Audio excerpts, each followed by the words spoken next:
जय हिंद। मैं अनिल दुबे आजाद। आप देख रहे हैं डीआरएस लाइव टीवी। आप इसे शेयर, लाइक और सब्सक्राइब करें। हाँ, बेल आइकन दबाना न भूलें ताकि आप जुड़े रहें देश दुनिया की खबरों के साथ साथ अपनी लोकल खबरों से भी, जहां खबरें छिपती नहीं दिखती हैं। वो दर्द हम बता नहीं पाएंगे आपको कभी भी, लेकिन इन्होंने बोला कि कुश्ती नहीं छोड़नी है और मैं चाहती हूँ तुम उस मैट पे दोबारा जीतो और हम गर्व से कह सकें पूरा देश आप पे गर्व करता है, पूरा देश आप पे गर्व करता है। उस दिन एक टूटी हुई लड़की उस कमरे में गई थी और जब बाहर निकल के आई तो वो लड़की दुर्गा का रूप लेके बाहर निकली थी। उसमें सबसे बड़ा हाथ प्रियंका गांधी जी का है, मेरी बड़ी बहन का है। मैं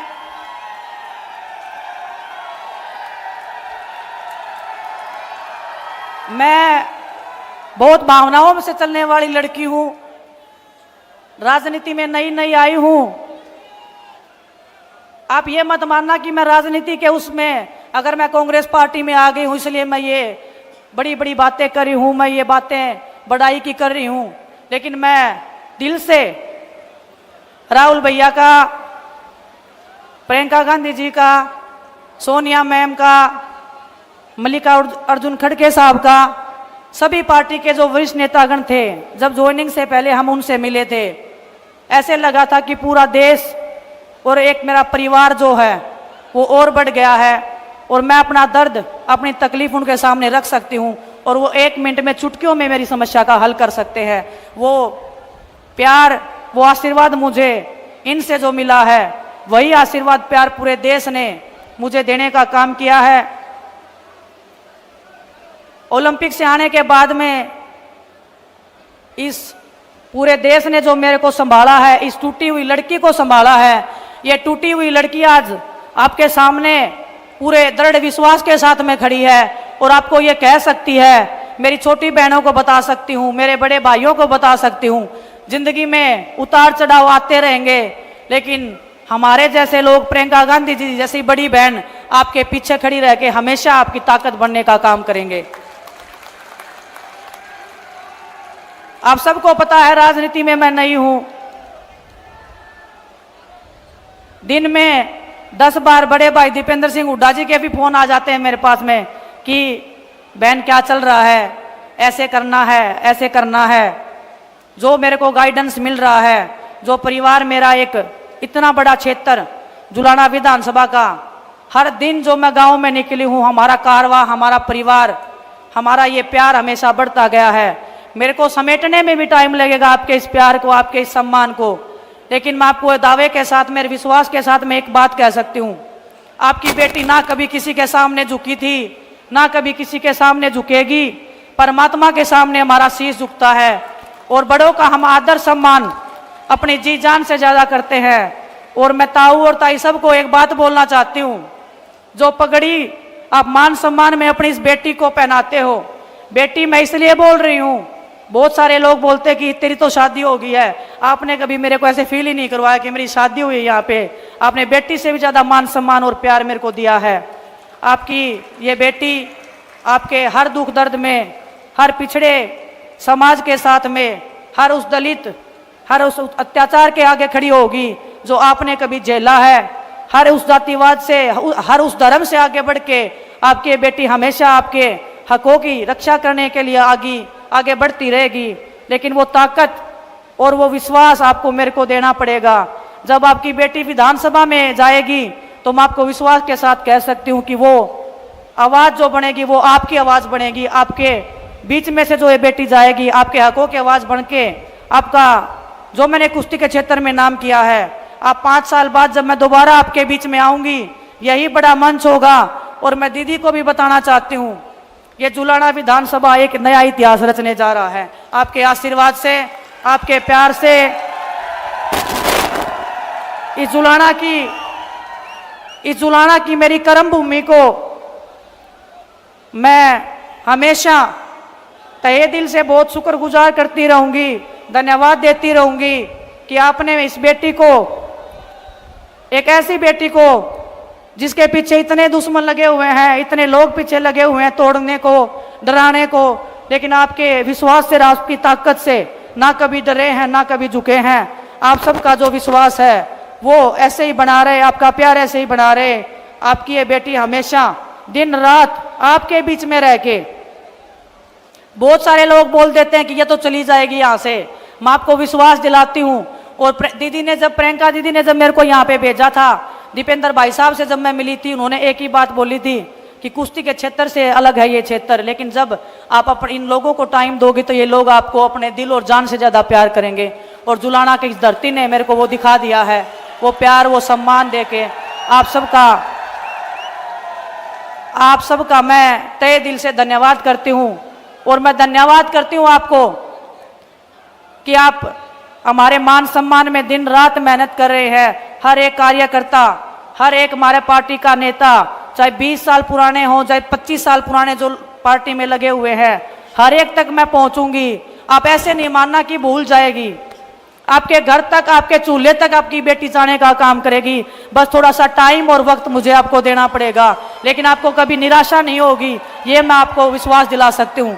आप सबका पुनः बहुत बहुत धन्यवाद। और प्रियंका दीदी का, दीपेंद्र भाई साहब का मैं हमेशा आभार व्यक्त करती हूँ, हमेशा धन्यवाद व्यक्त करती हूँ। आप सबका, आपके प्यार का हमेशा मान सम्मान ऐसे ही बनाए रहेंगे। बहुत बहुत धन्यवाद आप सबका। मैं अब बिना विलंब के हरियाणा की हर बहन को, जिसमें अपना भाई दिखाई देता है, हर पीड़ित में अपना मसीहा दिखाई देता है, और हर मां में जिसको अपने बेटे की सूरत दिखाई देती है, उस हरियाणा के नूरे नजर भाई दीपेंद्र सिंह हुड्डा से मैं आग्रह करूंगा, जोरदार तालियों के साथ भाई दीपेंद्र सिंह हुड्डा का इस्तकबाल हम करते। भाई दीपेंद्र सिंह हुड्डा जी हमारे बीच में, हमारी नेता, हमारी बड़ी बहन, जिन्होंने हर संघर्ष में आपका साथ दिया।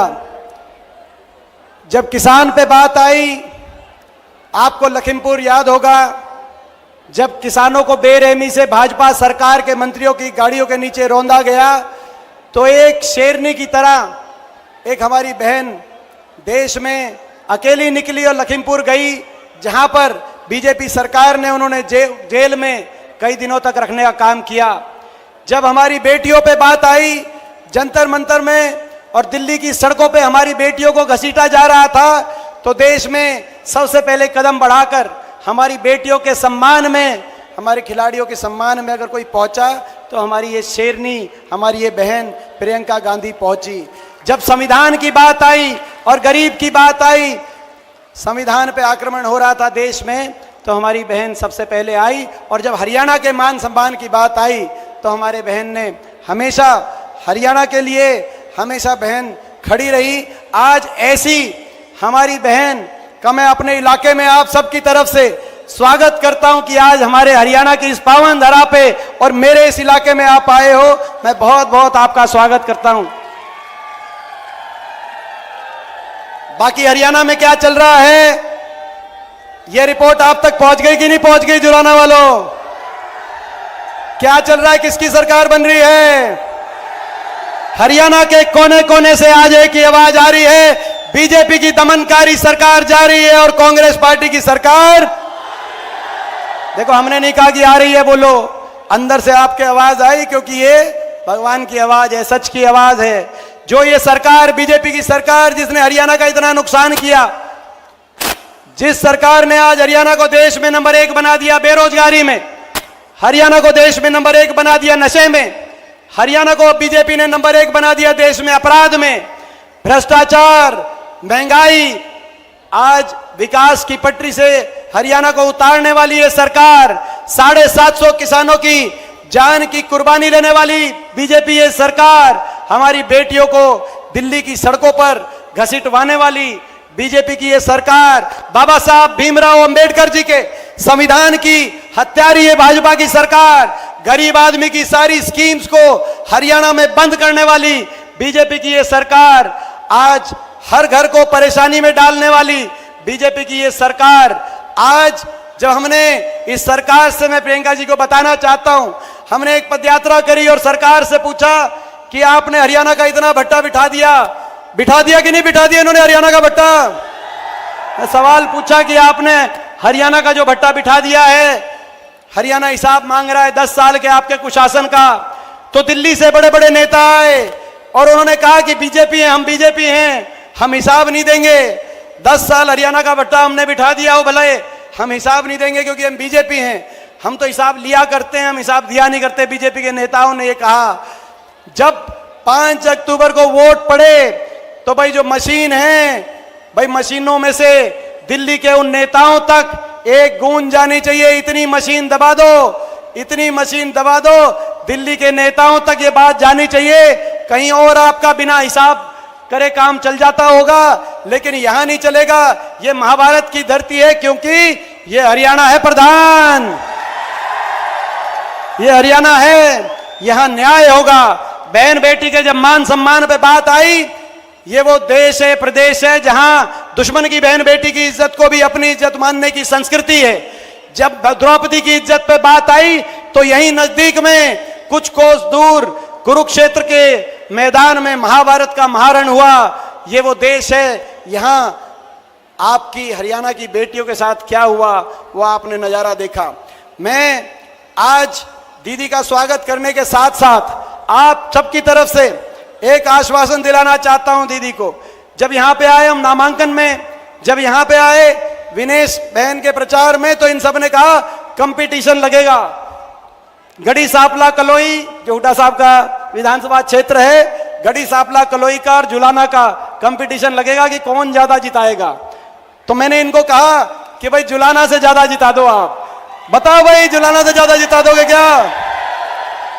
जुलाना से ज्यादा जिताओ आप। बड़ी जीत, आप बड़ी जीत जुलाना में देना, ताकि अगली कांग्रेस की सरकार प्रदेश में प्रियंका जी के नेतृत्व में, राहुल गांधी जी के नेतृत्व में और सतपाल ब्रह्मचारी जी, विनेश जी और हम तीनों मिलकर प्रदेश में जुलाना को नंबर 1 विकास में बनाने की जिम्मेदारी आज हम लेने के लिए आए हैं।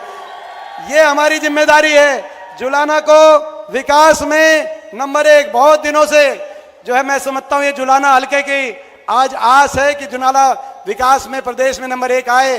तो आज ये हमारी जिम्मेदारी है और आपकी जिम्मेदारी है बड़ा आशीर्वाद देकर मेरी इस छोटी बहन विनेश फोगाट को बड़ा आशीर्वाद देकर आप चंडीगढ़ भेजना। आपके आशीर्वाद की एक एक वोट से मुझे और हम सबको उतना ही आशीर्वाद मिलेगा जितना विनेश को मिलेगा, और मिलकर हम चलेंगे। बताओ, दीदी को विश्वास दिला दूं, ये जो हल्का ये प्रदेश में नंबर 1। अब मैं आग्रह करता हूं, आपके बीच में जिस घड़ी का आप इंतजार कर रहे थे वो घड़ी आ गई है। ये छोटी बात नहीं है कि हमारी बड़ी बहन अपनी छोटी बहन के लिए जुलाना में आज आपके बीच में आई हैं, और उनको हमने विश्वास दिलाया कि आप जो आए हो, आपका मान सम्मान जुलाना रखेगा। ये इलाका 36 बिरादरी दीदी आपका मान सम्मान रखेगा।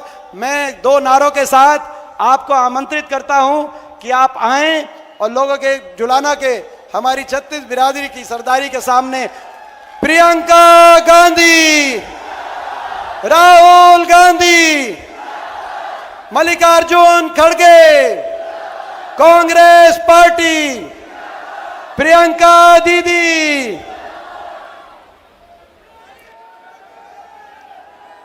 बहनों और भाइयों, सबसे पहले तो आपका इस सभा में बहुत बहुत स्वागत। आप काफ़ी समय से इंतज़ार कर रहे हैं। श्री दीपेंद्र हुड्डा जी, मेरी छोटी बहन विनेश, श्री सतपाल ब्रह्मचारी जी, श्रीमती कृष्णा पूनिया जी, श्री राजा बरार जी जो पंजाब से आए हैं, मंच पर आसीन सभी वरिष्ठ नेतागण, सभी पदाधिकारी। मैं जानती हूं कि इस सीट से कई उम्मीदवार भी थे कांग्रेस पार्टी के, उनको भी मैं आश्वासन देना चाहती हूं कि आपकी भी पहचान होगी, सरकार बनेगी तो आप मदद कर रहे हैं, इसमें बहुत खुशी है हमारी। सबका इस मंच पर बहुत बहुत स्वागत। ये आपका हरियाणा प्रदेश किसानों, जवानों, पहलवानों का प्रदेश है। यहाँ आकर बहुत खुशी होती है, बहुत गर्व महसूस होता है। दिल्ली तो पास में ही है, आना जाना काफी हो जाता है। मेरे बच्चे गुड़गांव में पढ़े। मेरा अपना भी अनुभव है आपके प्रदेश का। मेरी बहनें बैठी हैं। कुछ सालों पहले, लगभग 8 साल पहले, मेरी बेटी शायद 15-16 साल की थी, तब वो हरियाणा प्रदेश के लिए बास्केटबॉल खेली। तो वो भी खेल कूद में तेज है। जब उसको यहाँ आना था एक कैंप के लिए, सर्दी का समय था, मैं भेजना चाह रही थी कि जाए, बाकी बच्चों के साथ अच्छी तरह से खेले सीखे। तो मैंने कहा मैं छोड़ आती हूँ। मैं यहाँ आई, सोनेपत के पास एक जगह थी जहाँ पे स्कूल में एक कैंप था, कोचिंग का कैंप था। तो सुबह छोड़ना था और शाम को बेटी को घर ले जाना था। तो मैंने सोचा अगर मैं कैंप में जाऊंगी तो सबको पता चलेगा कि ये किसकी बेटी है। तो मैंने सोचा कि इससे अच्छा मैं थोड़ा दूर उसको छोड़ देती हूँ और वो चली जाएगी और शाम को मैं आके ले लूँगी, तो किसी को पता नहीं चलेगा कि मेरी बेटी है, सब की तरह समान तरह से उसके साथ व्यवहार होगा। तो मैंने बेटी को छोड़ दिया सुबह पाठशाला में। यहाँ सोनेपत के पास एक सरकारी पाठशाला थी शायद, और मैंने सुरक्षा कर्मियों को कहा कि अपनी गाड़ी हम किसी खेत के पास लगा देते हैं, गाड़ी में रुक जाएंगे पूरे दिन। तो बैठी थी मैं गाड़ी में, कुछ 1-2 किलोमीटर दूर था पाठशाला से, और मैंने खेतों में देखा कि एक दादाजी खेत में काम कर रहे हैं। तो मैंने सुरक्षा कर्मियों को कहा आप यहीं ठहरो, मैं जाके ज़रा बात करती हूँ। मैं चली गई खेत में उनसे बात करने के लिए। उन्होंने मुझे पहचाना नहीं, सुरक्षा कर्मी दूर थे। बातचीत हुई, मैंने कहा मुझे सिखा दीजिए कटाई करना। कटाई कर रहे थे तो थोड़ा सिखाया मुझे, थोड़ी सी कटाई मैंने उनके साथ कर ली। उन्होंने सोचा होगा ये शहर की लड़की है, थक गई होगी, धूप बहुत है, तो कहा कि बेटा घर चलो मेरे साथ, घर में चाय पिलाएंगे, थोड़ा सा आराम कर लेना। मुझे भी लगा कि पूरे दिन इंतज़ार करना है, तो चलो इन्हीं के घर चले जाती हूँ, दादू जी के साथ चली जाऊँगी, वहीं बैठ जाऊँगी, पूरा दिन इंतज़ार करना है मुझे। तो दादू के साथ मैं घर चली गई। मुझे घर ले गए अपने। घर में दादी जी थी, छोटे छोटे बच्चे थे, बहुएं थीं। मुझे खाना खिलाया, पराठे बनाए, चाय पिलाई, सारी बातें बताई कि कौन कहाँ पढ़ता है, कौन किसकी नौकरी कहाँ है, सारी चीज़ें मुझे एकदम अपना लिया। मतलब अभी अभी मिले थे, मुझे जानते नहीं थे, अपने परिवार समान घर ले गए, अपनाया। मुझे भी बहुत अच्छा लगा, खूब बातें हुई कि किस तरह से क्या करते हैं, क्या होता है, अपना जीवन कैसे गुजारते हैं। तभी 4-5 घंटे बीत गए, मुझे पता भी नहीं चला। 4-5 घंटों बाद उनका बेटा घर आया।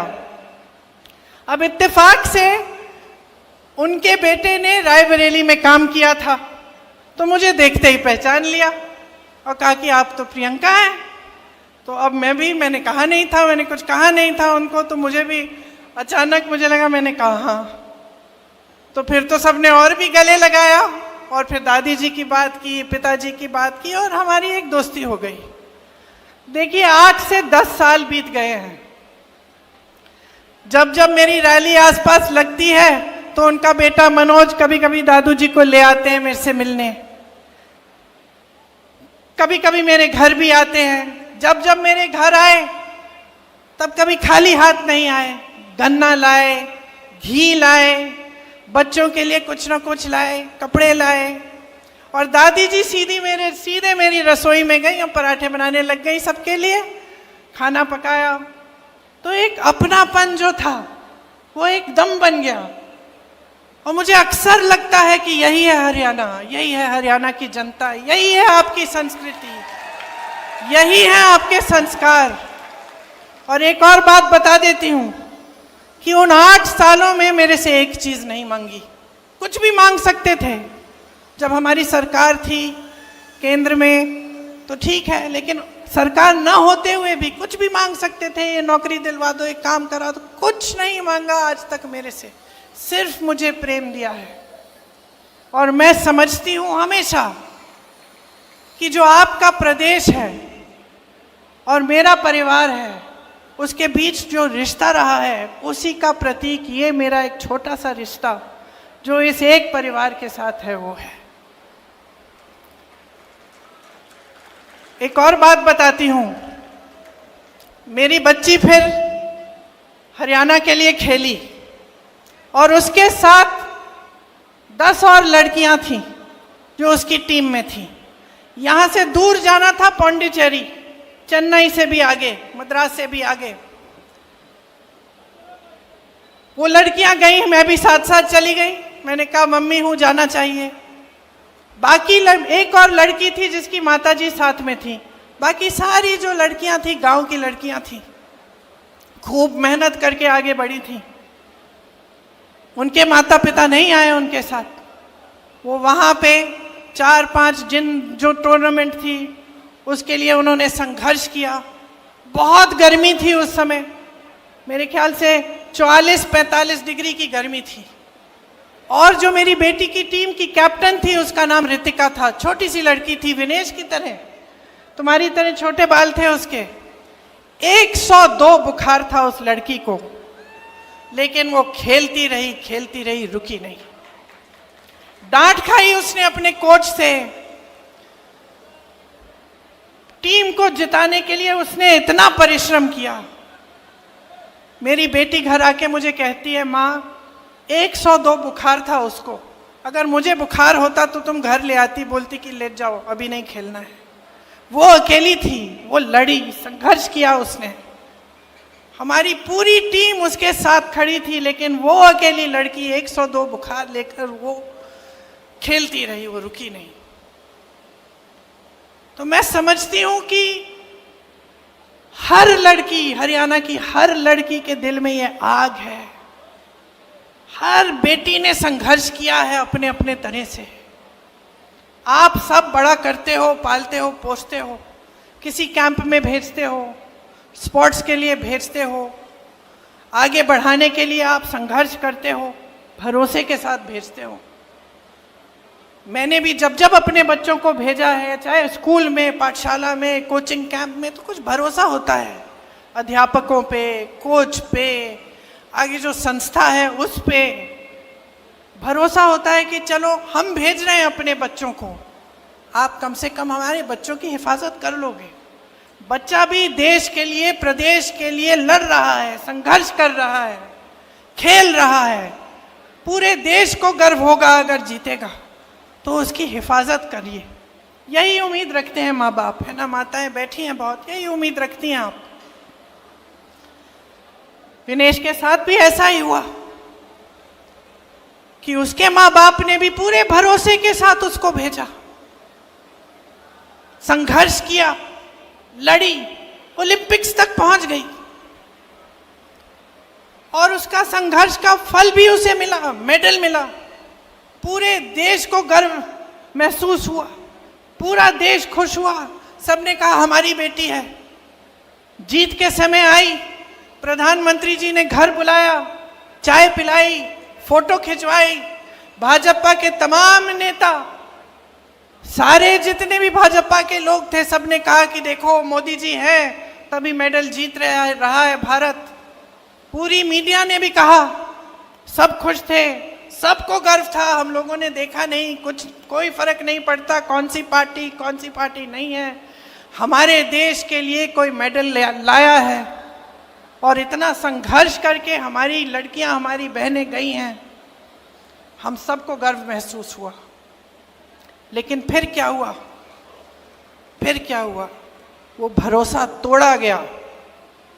वो भरोसा जिसके साथ विनेश के माँ बाप ने उसको भेजा होगा, वो भरोसा जो विनेश के दिल में था अपनी सरकार के प्रति, अपने ओलंपिक्स के एसोसिएशन के प्रति, जिसके साथ वो इतनी दूर किसी और देश में जा रही थी अकेले, वो भरोसा टूटा।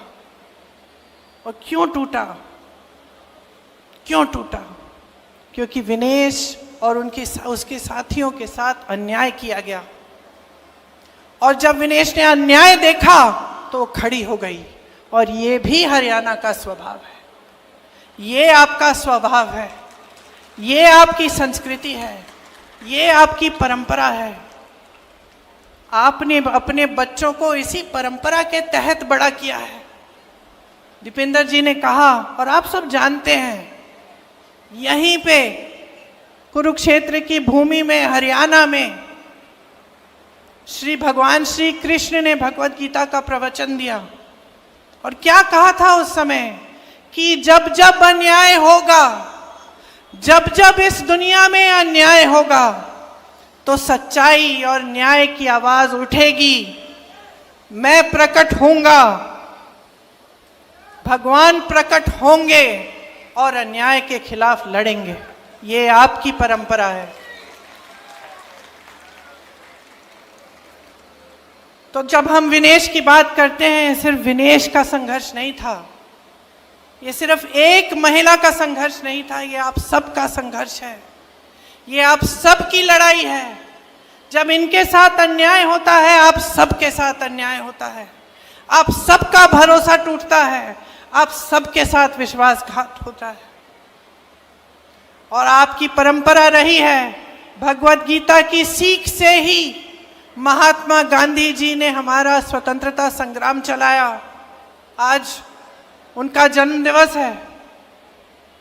आज अगर हम उनको याद करते हैं तो हमें एक बात याद आती है, सत्यमेव जयते, अहिंसा, सत्य। और कहाँ से मिली उनको ये बातें? भगवत गीता से मिली, भगवान श्री कृष्ण के प्रवचन से मिली, उनके संदेश से मिली। अभी नवरात्रि शुरू हो रहे हैं, दशहरे पे हम किस चीज की विजय मना रहे हैं? न्याय की विजय मनाने जाएंगे। अन्याय के खिलाफ न्याय की विजय, असत्य के खिलाफ सत्य की विजय मनाने जा रहे हैं। तो ये हमारी महान धार्मिक परंपरा है, और खास तौर से यहाँ आपकी धरती की। और आज आपके साथ हर स्तर पर विश्वासघात हो रहा है, हर स्तर पर अन्याय हो रहा है। मैंने कहा, किसानों की धरती है, जवानों की धरती है, पहलवानों की धरती है। किसानों के साथ कितना अन्याय हुआ। 3 काले कानून लाने वाले मोदी जी अपने घर से तब 5 मिनट के लिए बाहर नहीं आ पाए, जब आप महीनों से उनके दरवाजे के पास कुछ ही किलोमीटर दूर दिल्ली के बॉर्डर पे खड़े हुए उनसे न्याय मांग रहे थे। वो ऐसे कानून बनाने जा रहे थे जिससे आपके पेटों पे लात पड़ती। उनको मालूम था कि इन कानूनों से सिर्फ बड़े बड़े उद्योगपतियों का फायदा होगा, किसानों का कोई फायदा नहीं होने वाला है। फिर भी वो पीछे हटे नहीं। आपने संघर्ष किया, बैठे रहे महीनों के लिए, आप पे लठ चलाया गया, आपको मारा पीटा गया, 750 किसान शहीद हुए। ये हिले नहीं। हिले तब जब उत्तर प्रदेश का विधानसभा का चुनाव आया, जिसका जिक्र आपने किया दीपेंद्र जी। जब चुनाव आया तब हिले। तब इनको लगा कि अब चुनाव में मुश्किल हो जाएगी, ये 3 काले कानून हम वापस ले लेते हैं। तो किसानों के साथ इन्होंने सरासर अन्याय किया। एमएसपी की बात करते हैं और फिर उन उपजों पर एमएसपी देते हैं जो आप यहाँ पे उगाते ही नहीं हैं। कहते हैं हमने 24 ऐसी चीजें हैं जिन पे 24 फसल हैं जिन पे हमने एमएसपी दिया है, उसमें से 10 तो आप उगाते ही नहीं हैं यहाँ हरियाणा में। तो किसको बेवकूफ बना रहे हैं? पूरा देश देख रहा है, देश की जनता देख रही है। आपने कहा कि रोजगार के मामले में हरियाणा सबसे पीछे है। रोजगार बनाएंगे कहां जब इन्होंने सब अडानी और अंबानी को दे दिया है? सारी चीजें जो है, सारी जमीन, सारे उद्योग, सारे बंदरगाह, सारे हवाई अड्डे, सब कुछ बड़े बड़े उद्योगपतियों को दे दिया है। तो रोजगार बनेंगे कहां से? जो आपके छोटे मोटे बिजनेस होते थे, जहां से रोजगार बनते थे, जो खेती किसानी थी, वहां से आज रोजगार नहीं बन सकते हैं। तो ये रोजगार देने का काम कर ही नहीं सकते, क्योंकि इनकी नीतियां ही इसके खिलाफ हैं, आपके खिलाफ हैं। इसीलिए अग्निवीर जैसी स्कीमें निकालते हैं, जिससे आप अपने बच्चों को, जब नौजवानों को आप सरहद पे भेजते हैं देश के लिए शहीद होने के लिए, और उनको बताया जाता है कि अगर तुम शहीद हो जाओगे तो तुम्हारे माँ बाप को पेंशन नहीं मिलेगा। बताया जाता है कि जाओ 4 सालों के लिए सेना में भर्ती हो जाओ और 4 साल बाद वापस आ जाओ, फिर से बेरोजगार बनो और फिर से नौकरी ढूंढने निकलो। ये दिया है आपको मोदी जी ने। आपको ये एक फैमिली आईडी दे दी, पहचान पत्र जिसमें परिवार के हर सदस्य का नाम, हर सदस्य की आमदनी चाहिए इनको। मैं मिली थी कुछ लोगों से भैया के साथ 2 दिन पहले, वो बता रहे थे कि जब से ये आईडी आया है तब से मुसीबत ही मुसीबत है। सबकी आमदनी जोड़ दी है और कईयों की आमदनी नहीं है, वो उसमें झूठी आमदनी डाल के जोड़ दी और फिर कह दिया कि ना तुम्हारा बच्चा सरकारी स्कूल में पढ़ सकता है क्योंकि तुम्हारी तो आमदनी बहुत है, या कह दिया कि जो किसान को सुविधाएं मिलती हैं वो तुम्हें मिलेंगी नहीं क्योंकि तुम्हारी आमदनी बहुत है। तो इस तरह से आपको गुमराह करने का काम किया है। 10 साल हो गए, 10 सालों से सिर्फ और सिर्फ आप अन्याय देख रहे हो, नौजवानों के साथ, पहलवानों के साथ, किसानों के साथ, महिलाओं के साथ। तो बचता क्या है? भगवान ने कहा कि जब जब अन्याय होगा तो न्याय की लड़ाई लड़ने के लिए आपके बीच उतरेंगे। लेकिन ये भगवान तो आपके दिल में भी तो है, यही भगवान आपके दिल में है, तो कब खड़े होगे इस अन्याय के खिलाफ? विनेश खड़ी हुई, बड़े बड़े नेताओं ने इसका साथ छोड़ दिया, मोदी जी ने नहीं बुलाया चाय पे, आए भी नहीं इनसे मिलने के लिए, बात करने के लिए, लेकिन इस देश की जनता खड़ी हो गई विनेश के साथ। आप खड़े हुए विनेश के साथ क्योंकि आपके दिल में सच्चाई है, आपके दिल में भगवान है। तो अब वो मौका आ गया है, फिर से वही कुरुक्षेत्र की लड़ाई, वही अंग्रेजी साम्राज्य के खिलाफ लड़ाई, कोई फर्क नहीं है। आज ये लड़ाई आपकी लड़ाई है, अन्याय के खिलाफ, असत्य के खिलाफ, दुष्टों के खिलाफ लड़ाई है। आपको खड़ा होना पड़ेगा, आपको अपने अंतर्मन में झांकना पड़ेगा और देखना पड़ेगा कि ये क्या हो रहा है मेरे साथ, मेरे प्रदेश के साथ, मेरे देश के साथ। ये नेता जो मंच पे आते हैं, बड़ी बड़ी बातें करते हैं, लेकिन जब काम का समय आता है तो हमें देखते ही नहीं है। जब हमारे साथ अन्याय होता है तो हमें पूछते नहीं हैं। जब हम इनके दरवाजे तक पहुंचते हैं और सड़क पे बैठ के इनसे यही गुहार लगाते हैं कि हमारी बात सुन लीजिए, हमारे साथ अन्याय हो रहा है, हमें आपके कानून नहीं चाहिए, हमारी भलाई करिए, तब हमारी तरफ देखते तक नहीं है। किसान कुचले जाते हैं, इनके मंत्री के बेटे के द्वारा जीप के पहियों के नीचे कुचले जाते हैं, ये हिलते नहीं है, पलक नहीं झपकाते। तो क्या हो रहा है आपके साथ? सरकार बनाता कौन है? आप बनाते हैं। नेताओं को बनाता कौन है? आज चाहे दीपिंदर जी हो, चाहे मैं हूं, चाहे विनेश जी हो, क्या आपके बिना हम इस मंच पे बैठ सकते हैं? क्या अगर आपने हमारा समर्थन नहीं किया होता, हमें आगे नहीं बढ़ाया होता, हमें ये अपना कीमती वोट नहीं दिया होता, तो क्या हम यहां आकर नेतागिरी कर सकते हैं?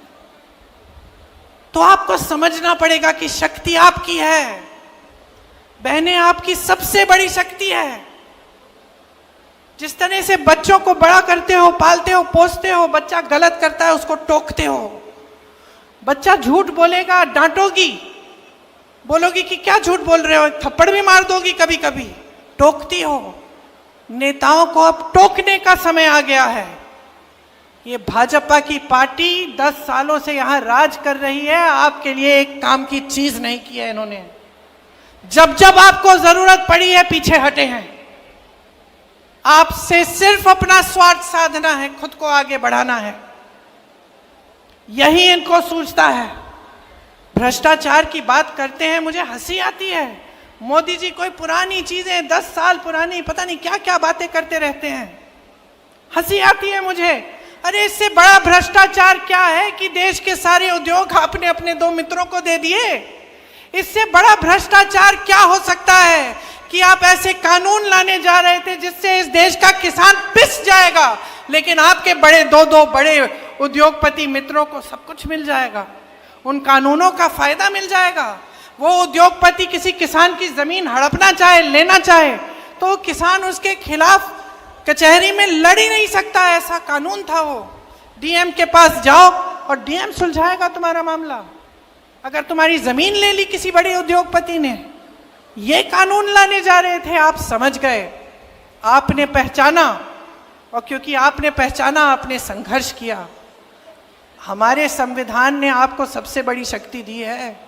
सत्यमेव जयते कहने वाली बात नहीं थी, ये हमारे संविधान में गढ़ी हुई है ये बात, समानता की बात, कि आप में, मेरी बहन जो यहाँ बैठी है, आप में वो खेती जिसने मुझे सिखाई दादू जी, आप में उतनी ही शक्ति है जितनी दीपेंद्र जी में है, जितनी मोदी जी में है, जितनी मेरे में है।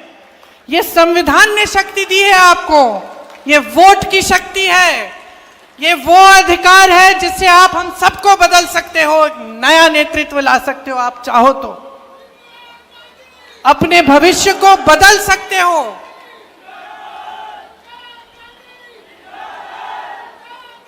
आपका भविष्य आपके हाथों में है, इस बात को आप गहराई से समझ लीजिए। अभी चुनाव हुआ था कुछ महीनों पहले, आपने देखा कि इन नतीजों में क्या हुआ। लोग समझने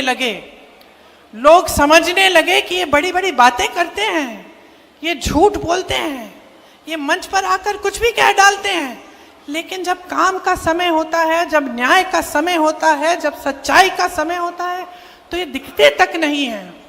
तो ये बात आप भी समझ लीजिए। देखिए, आप अपने बच्चों को बड़ा करते हैं ताकि उनका भविष्य बने। माँ बाप खुश कब होते हैं?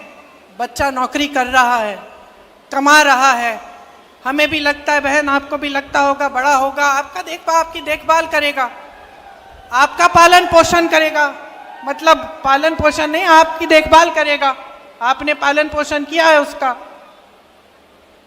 तो आपको लगता होगा कि मैं किस लिए कर रही हूं इतना संघर्ष, महंगाई इतनी है, कुछ खरीद नहीं पा रही हूं, त्योहार आ रहा है, घर की लिपाई पुताई करनी है, घर को सजाना है, मेहमान आएंगे, खाना बनाना है, त्योहार मनाना है। घबराहट क्यों हो रही है?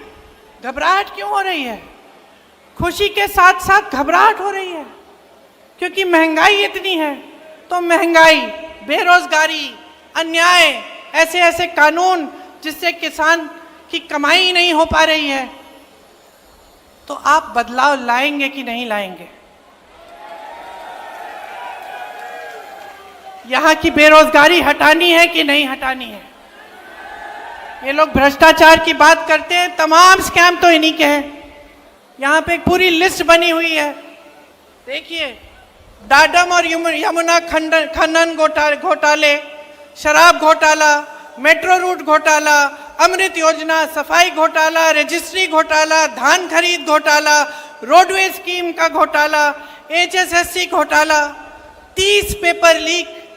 बच्चे बड़े होते हैं, पढ़ाई करते हैं, आप मेहनत करते हो पढ़ाने के लिए, बेचारा भर्ती का पेपर देने के लिए ट्यूशन करता है, ट्यूशन के लिए आप कर्ज लेते हो, ट्यूशन करता है, पेपर देता है, पेपर लीक हो जाता है, भविष्य खत्म। अब इंतजार करो, भर्ती नहीं निकलती, अब उसको लगता है कि भाई भर्ती निकल जाएगी, आज नहीं तो कल, 1 महीने में, 2 महीने में, 6 महीने में, करते करते इंतजार करता है, भर्ती नहीं निकलती, बेरोजगार रहता है, कहीं और एप्लीकेशन नहीं देता, ये सोच के कि चलो मैंने पेपर कर लिया, कभी ना कभी तो निकलेगी। तो एकदम पूरी तरह से आपके भविष्य को बर्बाद करने का काम किया है, हर तरह से आपको पीस रखा है, आपको घेरा हुआ है। तो समय आ गया है, चुनाव है, चुनाव की गंभीरता को आप समझिए। कांग्रेस पार्टी इस चुनाव में आपको कह रही है, और आपको देखना चाहिए कि हमारे जहां जिन प्रदेशों में हमारी सरकार है, उनमें हम क्या क्या कर रहे हैं। बुजुर्गों को, दिव्यांगों को विधवा पेंशन 6,000 रुपए महीना हम दे रहे हैं। ये आपको हम कह रहे हैं कि हम हरियाणा में देने जा रहे हैं। मेरी बहनों को हर महीने 2000 रुपए मिलेंगे सरकार से, क्योंकि बहनें, आपकी मेहनत को कोई पहचान नहीं रहा है। आपकी मेहनत को कोई पहचान नहीं रहा है। आप खेती में भी मेहनत करेंगी, जॉब भी करेंगी, ऑफिस में काम भी करेंगी, तब भी आप घर पे आकर मेहनत करती हैं। तब भी घर पे खाना आप पकाएंगी, बच्चों का देखभाल आप करेंगी, परिवार के सब सदस्यों का देखभाल करेंगी। जब तक सब सोएंगे नहीं तब तक आप नहीं सोगी, है कि नहीं? कोई पहचानता है इस मेहनत को? हम कह रहे हैं हम पहचानते हैं। आपको हर महीने 2000 रुपए दिए जाएंगे इस मेहनत के लिए, ताकि आप कम से कम अपने पैरों पे आप थोड़ा सा अपना पैसा रख सकते हैं, अपने पैरों पे अपनी तरह से खड़े हो सकते हैं। आज गैस का सिलेंडर इतना महंगा है, आप खरीद नहीं पाते। कांग्रेस पार्टी कह रही है गैस के सिलेंडर को 500 रुपए में आपको दिया जाएगा, मतलब आप 500 रुपए में उसको खरीद पाएंगे। जो 2 लाख पद खाली हैं, 10 सालों से भाजपा की सरकार ने खाली रखे हैं, उनको भरने का काम कांग्रेस पार्टी करेगी। भैया के साथ 2 दिन पहले मैं हरियाणा में ही कुछ लोगों से मिली, ट्रक चलाते हैं वो। मैंने उनसे पूछा कि अगर आपको एक स्कीम आपके लिए निकालनी होती जिससे आपका फायदा होता, वो कैसी स्कीम होती, कौन सी स्कीम होती? उन्होंने कहा कि स्वास्थ्य बीमा की स्कीम होनी चाहिए। एक ने कहा मैं राजस्थानी हूं, जब अशोक जी और कांग्रेस की सरकार थी राजस्थान में, तो मैंने अपनी माताजी का इलाज 80,000 रुपए का इलाज, किडनी का की समस्या थी, मैंने उनका इलाज मुफ्त में कराया। ऐसी स्कीम यहाँ हरियाणा में भी लाओ। तो आज मैं आपको कहना चाहती हूँ कि 25 लाख रुपए तक मुफ्त इलाज सरकार आपका कराएगी, चाहे कुछ भी आपकी बीमारी हो। राजस्थान में कैंसर के पेशेंट, हार्ट के पेशेंटों का इलाज हुआ, मैं मिली उनसे, इतने खुश थे और हम भी खुश थे कि भाई हमने भी अपनी जिम्मेदारी निभाई। ये जो सारा पैसा आपसे लूटा जाता है दिन रात, जो भाजपा की सरकार, मोदी जी की सरकार, अडानी अंबानी जी की सरकार जो आपसे रोज लूट रही है, ये पैसा वापस आपकी जेब में आना चाहिए, वापस आपको मिलना चाहिए। कैसे? इन्हीं स्कीमों के द्वारा। ये 25 लाख का मुफ्त इलाज, ये बीमा, ये जो 2-2 हजार रुपए महिलाओं को मिलेंगे, जो बुजुर्गों और दिव्यांगों को और विधवाओं को 6,000 रुपए का पेंशन मिलेगा, जो शिक्षा और स्वास्थ्य की सुविधाएं मुफ्त में मिलेंगी हरियाणा में अगर कांग्रेस पार्टी आएगी, 300 यूनिट बिजली मुफ्त में मिलेगी,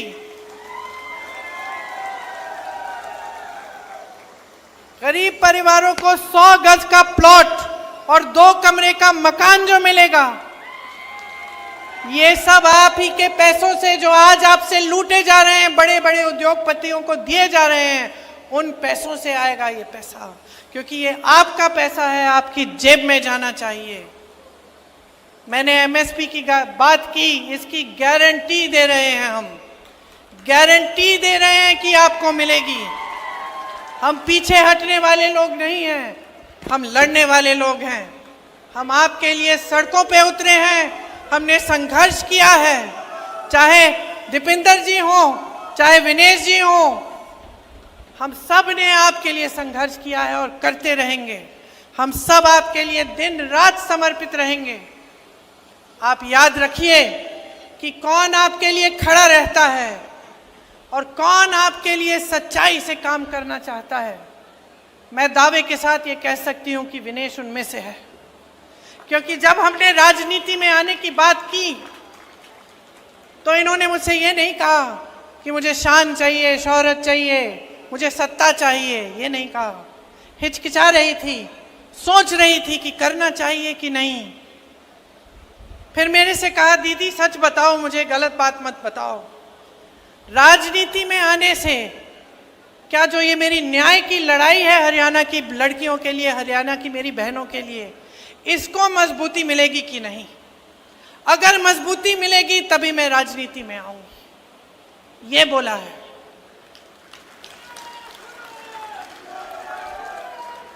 मैंने बोला विनेश मिलेगी, मजबूती मिलेगी, तुम्हें मिलेगी, तुम्हारी बहनों को मिलेगी, हरियाणा की एक एक लड़की को मिलेगी।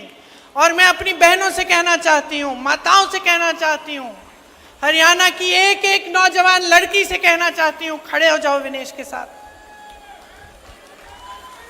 खड़े हो जाओ इनके साथ। हिम्मत है इस लड़की में। इसने कहा कि ये टूट गई थी, लेकिन मैं जानती हूं ये टूटी नहीं, ये टूटी नहीं। इसको लग रहा था कि टूट जाएगी, लेकिन तब भी खड़ी हुई, ओलंपिक्स में गई, हराया, जापानी गोल्ड मेडलिस्ट को हराया। मैं और मेरी बेटी टीवी पे देख रहे थे, कूदने लग गए हम दोनों कि देखो हमारे देश के लिए क्या किया है, देखो इसके साथ कितना अन्याय हुआ। मोदी जी की पुलिस ने इसके बाल खींचे, इसको घसीटा, सड़क पे मारा, पीटा, लेकिन देखो तब भी झुकी नहीं, पीछे हटी नहीं, लड़ती रही, टूटी नहीं। ओलंपिक्स में गई और लड़ी हमारे लिए, और पूरा देश आज विनेश के साथ है, क्योंकि ये देश ही ऐसा देश है। इस देश का स्वभाव है कि ये देश सच्चाई को पहचानता है, सत्य को पहचानता है, न्याय चाहता है, और हमेशा यही लड़ाई इस देश के वासियों ने लड़ी है। तो आज इस चुनाव में मैं सिर्फ ये कहने आई हूं, अपनी लड़ाई लड़ो, हम सब साथ में लड़ेंगे। एक नई सरकार लाओ, भाजपा के एक एक नेता को दिखाओ कि ये असत्य, ये लूट, ये भ्रष्टाचार, ये सब नहीं चलेगा। आपको एक सरकार चाहिए जो आपके लिए दिन रात काम करके दिखाए। यही आपका संवैधानिक अधिकार है। इसीलिए महात्मा गांधी जी लड़े, शास्त्री जी लड़े, इसीलिए आज भी कांग्रेस पार्टी लड़ रही है। अगर मेरे भाई राहुल गांधी के साथ अन्याय नहीं होता, अगर उसने संघर्ष नहीं किया होता, अगर मेरे पिता की लाश वो घर नहीं लाता, तब उसमें ये हिम्मत नहीं होती कि वो 8000 किलोमीटर इस देश की एकता के लिए चलता। अगर विनेश के साथ अन्याय नहीं होता, तब शायद उसमें इतनी हिम्मत नहीं होती जितनी आज है। आपके साथ भी अन्याय हो रहा है, हिम्मत बनाओ, लड़ो, बदलो इस सरकार को, हटा दो इस भाजपा को। कांग्रेस की लहर आपके सम्मान की लहर है। पूरे हरियाणा में ये लहर छा गई है। वोटिंग के दिन कांग्रेस पार्टी को मजबूत बनाकर, विनेश को अपना वोट देकर आप अपने भविष्य को मजबूत बना रहे हो। आप सबने बहुत ध्यान से मेरी बातों को सुना, कुछ लंबा भी बोली मैं, तो आपको घर भी जाना पड़ेगा, अभी काफी समय से बैठी हैं। आपको बहुत बहुत धन्यवाद, और नवरात्रि के लिए, दशहरे के लिए मेरी तरफ से, मेरे परिवार की तरफ से बहुत बहुत शुभकामनाएं। जय हिंद। बहुत बहुत धन्यवाद हमारी नेता सम्मानीय प्रियंका गांधी जी के लिए, जिन्होंने अपना बहुत ही शानदार उद्बोधन दिया। सम्मानित मंच पर हमारे बीच में पंजाब से आए हमारे प्रदेश कांग्रेस कमेटी के प्रदेश अध्यक्ष सम्मानीय राजा अमरेंद्र सिंह वड़िंग का भी हम यहाँ पर बहुत बहुत स्वागत करते हैं। धन्यवाद हमारी नेता प्रियंका गांधी जी का, जिन्होंने अपने प्रेरणादायक शब्दों के माध्यम से जुलाना की धरती पर यह उत्साह भरने का काम किया है। अपनी बहन के लिए यहाँ पर आई है। मैं धन्यवाद देती हूँ हमारे बड़े भाई दीपेंद्र सिंह हुड्डा जी का, जिन्होंने समय समय पर हमारी बहन के इस चुनाव को संभाला है, लड़ा है और अपना चुनाव मानकर फिक्र करते हैं। आपकी जुलाना की इस धरती पे बहुत बहुत आभार। सभी साथियों का एक जोश के साथ आप जाएं और विनेश को भारी बहुमत के साथ जिताएं।